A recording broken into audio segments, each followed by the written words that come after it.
Hello, welcome students. I am Rekha Thorat, Associate Professor.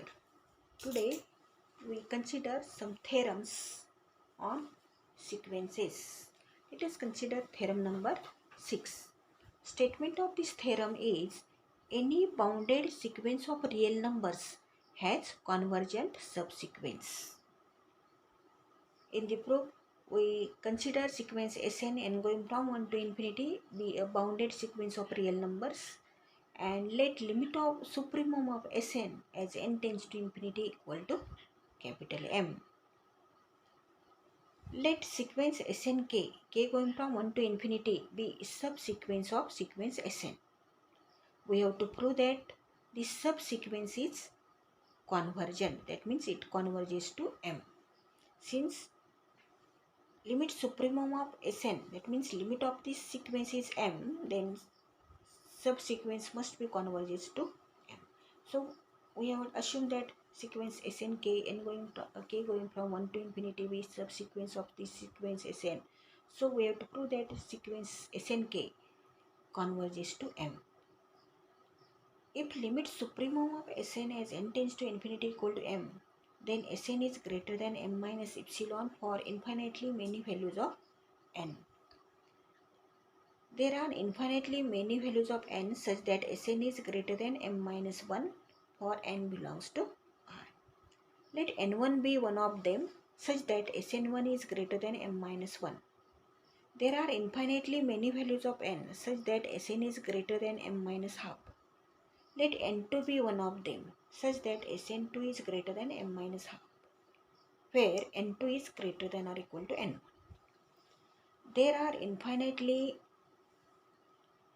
many values of n such that Sn is greater than m minus 3. Let n3 be one of them such that Sn3 is greater than m minus 1 by 3. So that continuing in this way, we can write in general Snk is greater than m minus 1 over k. We denote this as number 1. If limit supremum of Sn as n tends to infinity equal to m, then there are finite values of n such that Sn is less than m plus epsilon, and this implies Snk is less than m plus epsilon for finite value of k. Choose k belongs to I such that 1 upon k is less than epsilon.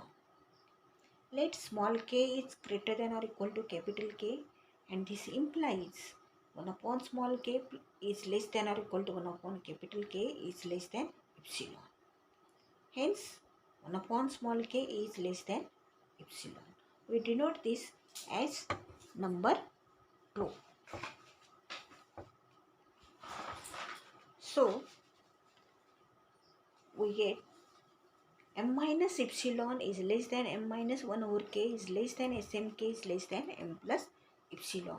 And this implies m minus epsilon is less than snk is less than m plus epsilon. That is, minus epsilon is less than snk minus capital M is less than epsilon.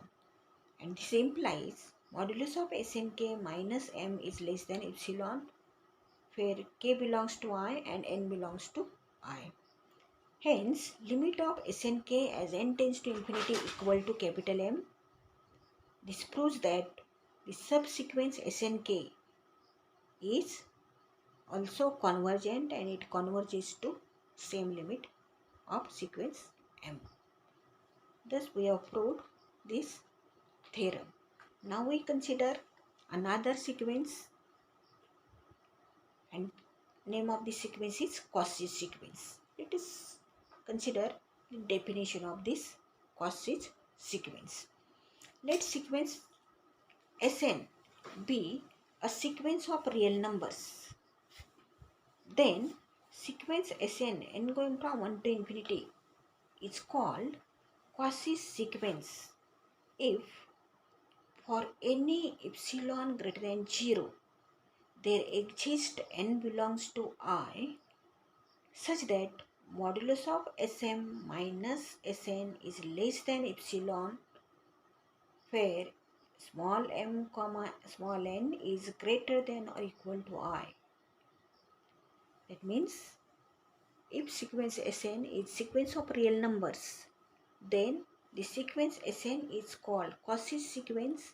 If given epsilon greater than 0, there exists capital N belongs to I such that modulus of Sm minus modulus of Sn is less than epsilon for small m comma n is greater than equal to I. For example, sequence Sn n going from 1 to infinity equal to 1 upon n is Cauchy's sequence. And another example, sequence Sn n going from 1 to infinity equal to sequence n square is not a Cauchy's sequence. Now we consider another theorem. Statement of this theorem number 7 is if the sequence of real numbers, sequence Sn n going from 1 to infinity converges, then sequence Sn n going from 1 to infinity is Cauchy's sequence. That means if sequence of real numbers is convergent, then that sequence is Cauchy's sequence. In the proof, we assume that s equal to limit of Sn as n tends to infinity.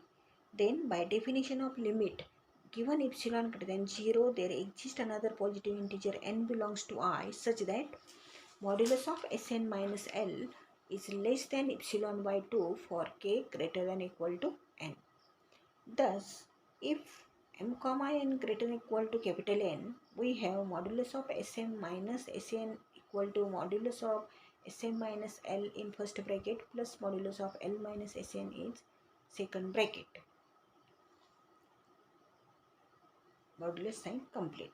Hence, modulus of Sm minus Sn is less than or equal to modulus of Sm minus L plus modulus of L minus Sn.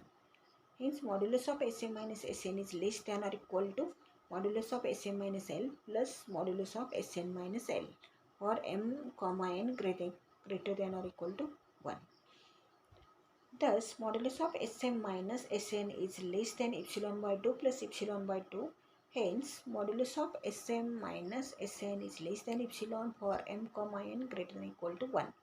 This proves that the sequence Sn is a Cauchy's sequence.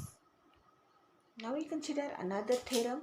Statement of this theorem number 8 is if sequence Sn n going from 1 to infinity is Cauchy's sequence of real numbers, then sequence Sn n going from 1 to infinity is bounded. That means if sequence Sn is Cauchy's sequence of real numbers, then sequence Sn is bounded. This statement can be asked for objective also. That means if sequence Sn is sequence of real numbers, then which is Cauchy's sequence, then sequence Sn is dash dash. It is bounded sequence. In the proof, we assume that sequence Sn n going from 1 to infinity is Cauchy's sequence of real numbers. Hence, by definition, for epsilon equal to 1, choose n belongs to I such that modulus of Sm minus Sn is less than 1 for m comma n greater than or equal to capital N. Then, for modulus of Sm minus Sn is less than 1 for m greater than or equal to capital N. Hence, if m is greater than or equal to capital N, we have modulus of Sm equal to, this can be written as modulus of Sm minus Sn plus Sn. First two terms taken are in small bracket. Hence, modulus of Sm is less than or equal to modulus of Sm minus Sn plus modulus of Sn. Hence, modulus of Sm is less than or equal to 1 plus modulus of Sn for m greater than or equal to capital N.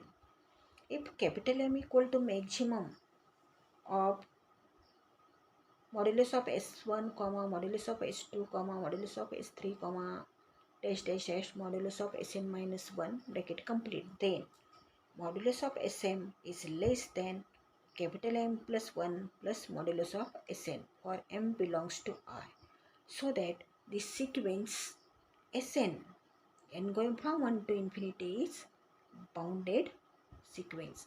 Thus, if sequence Sn is Cauchy's sequence of real numbers, then sequence Sn is bounded sequence.